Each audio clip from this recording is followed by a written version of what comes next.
ایک پتھر جو ایک صوفی بزرگ کی تلوار سے 2 حصوں میں تقسیم ہو گیا۔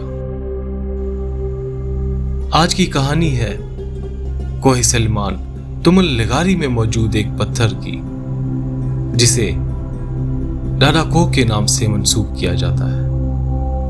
میں کوہ سلیمان کے خوبصورت رستوں سے ہوتے ہوئے اس مقام کی طرف روانہ ہوا۔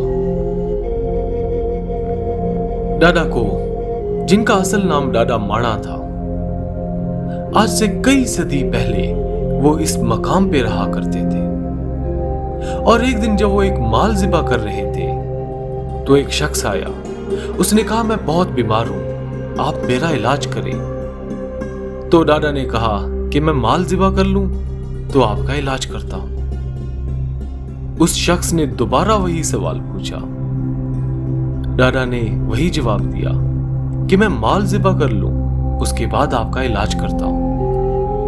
اور جب تیسری دفعہ وہی سوال کیا تو ڈاڈا جلال میں آ گیا اور وہاں سے خنجر پھینکا جو اس پتھر سے ٹکرا گیا اور نتیجتاً 2 حصوں میں تقسیم ہو گیا۔